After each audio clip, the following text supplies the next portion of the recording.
గురించి చర్చించడానికి సభ్యులు శ్రీ కేజేఆర్ భరత్, శ్రీ పి చంద్రశేఖర్ రెడ్డి, శ్రీ బొమ్మి ఇజ్రాయెల్ ఇచ్చినటువంటి వాయిదా తీర్మానం తిరస్కరించడమైనది.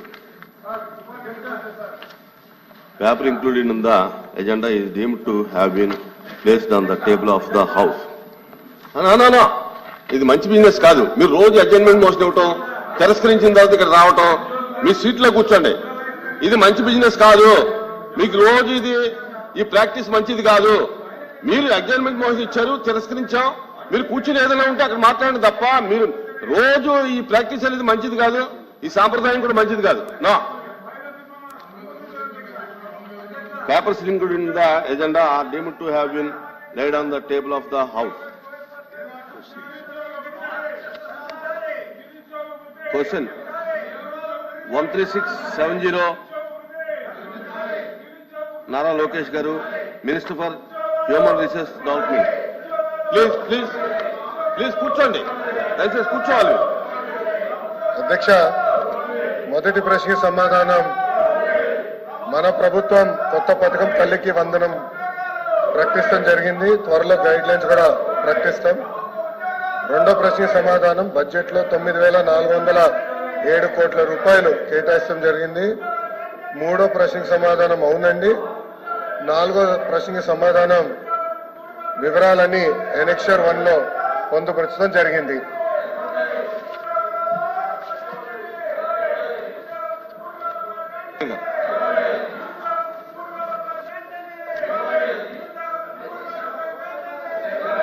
ప్లీజ్, ఇది మీ మెంబర్స్ ఏమో నిరసన తెలియజేస్తారు, మీరేమో క్వశ్చన్ అవర్ లో.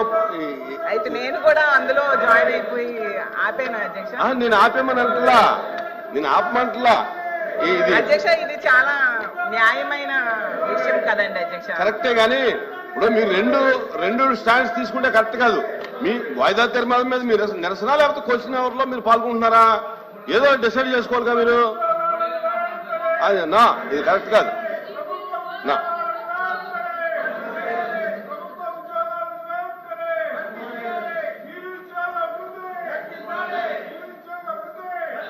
Question number 13679, Minister for Human Resources.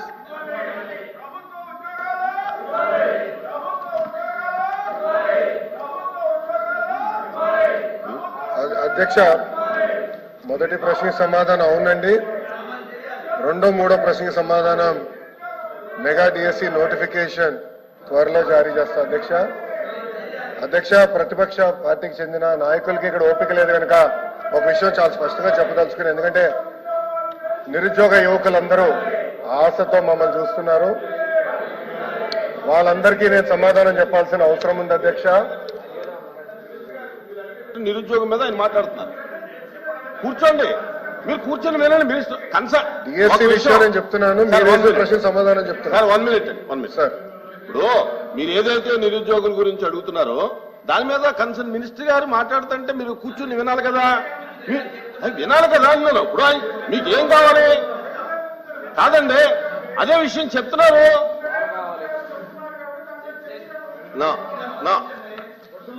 అధ్యక్ష, డిఎస్సి అనేది మీరు ఒక్కసారిగా చూస్తే గత ప్రభుత్వం ఒక్కసారి కూడా 5 సంవత్సరాల్లో ఒక్క డిఎస్సి కూడా వేయలేదు. ఎందుకు వేయలేదో వాళ్ళు సమాధానం చెప్పాలి అధ్యక్ష. డిఎస్సి విషయంలో ఒకసారి చూస్తే అధ్యక్ష, ఉపాధ్యాయుల నియామకంలో ఇప్పటికీ 1994 నుంచి చూస్తే అధ్యక్ష 2,60,194 పోస్టులు భర్తీ చేశాం అధ్యక్ష. దాంట్లో అధ్యక్ష తెలుగుదేశం పార్టీ అధికారంలో ఉన్నప్పుడు 1,80,272 పోస్టులు భర్తీ చేస్తాం జరిగింది అధ్యక్ష. అంటే 70% టీచర్ పోస్టుల నియామకం ఒక తెలుగుదేశం పార్టీ హయాంలో జరిగిందని గౌరవ సభ్యులు ముందర తెలుసుకోవాల్సిన అవసరం ఉంది అధ్యక్ష. మీరు చూస్తే గౌరవ ముఖ్యమంత్రి గారు కానివ్వండి, నేను కూడా మంత్రిగా బాధ్యతలు స్వీకరించినప్పుడు డిఎస్సి పైన తొలి సంతకం పెడతాం జరిగింది అధ్యక్ష. దాంట్లో భాగంగా 2/7/24కి టెట్ నిర్వహిస్తాం జరిగింది. 4,27,000 మంది అప్లై చేశారు. దాంట్లో 3,68,000 మంది అపియర్ అయ్యారు. 1,87,000 మంది క్వాలిఫై అయ్యారు అధ్యక్ష మీరు చూస్తే 3/10/24 నుంచి 21/10/24 వరకు టెట్ కూడా పూర్తి చేస్తాం జరిగింది అధ్యక్ష. 1 మ్యాన్ కమిషన్ రిపోర్ట్ త్వరలో రాబోతుందని మేము భావిస్తున్నాం అధ్యక్ష. ఎట్టి పరిస్థితుల్లో మార్చి నెలలో డిఎస్సి నోటిఫికేషన్ ఇచ్చే బాధ్యత మన ప్రభుత్వం తీసుకుంటుందని నిరుద్యోగ యువకులకి ఈ సభ సాక్షిగా నేను హామీ ఇస్తాం జరుగుతుంది అధ్యక్ష. విచిత్రం ఏంటంటే నాకు వేసిన 2 ప్రశ్నలు ప్రతిపక్ష పార్టీలు, కానీ వాళ్ళు వేసిన ప్రశ్నల మీద చర్చించడానికి సిద్ధంగా లేకపోతే నిజంగానే చాలా చాలా బాధాకరం. ఇప్పుడన్నా వాస్తవాలు తెలుసుకోవాలని గౌరవ సభ్యుల్ని కోరుతున్నా అధ్యక్ష. Question number 13762 minister for energy.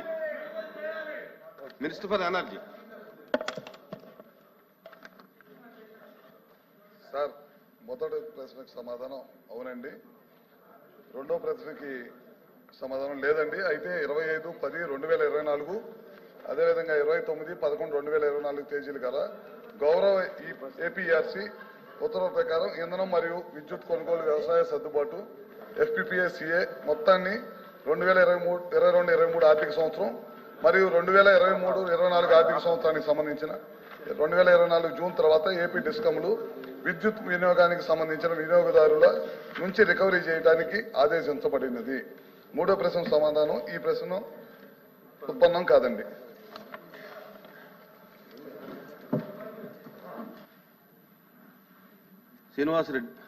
Sivarama Reddy గారు. మూడో క్వశ్చన్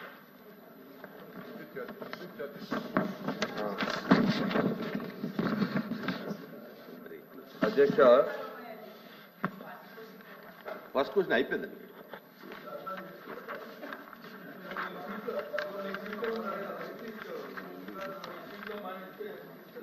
అధ్యక్ష, లాస్ట్ ఎలక్షన్ల ముందు ఒక పైసా కూడా పెంచబోమని చెప్పి ఈరోజు సుమారుగా 15,000 కోట్ల పై చిలుకు ట్రూ ఆఫ్ ఛార్జీల పేరుతో సుమారు ఒక యూనిట్కి 2 రూపాయల పై చిలుకు ఈరోజు వసూలు చేస్తున్న పరిస్థితి. పేద ప్రజలు, మధ్యతరగతి కుటుంబీకులు దీనివల్ల విపరీతంగా ఇబ్బంది పడుతున్న విషయం కూడా మంత్రి గారు గమనించాల్సిన అవసరం ఉంది.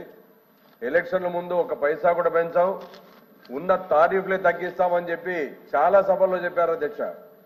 అలాంటి పరిస్థితుల్లో పూర్తిగా ప్రభుత్వమే బేర్ చేయాల్సిన అవసరం ఎంతైనా ఉంది.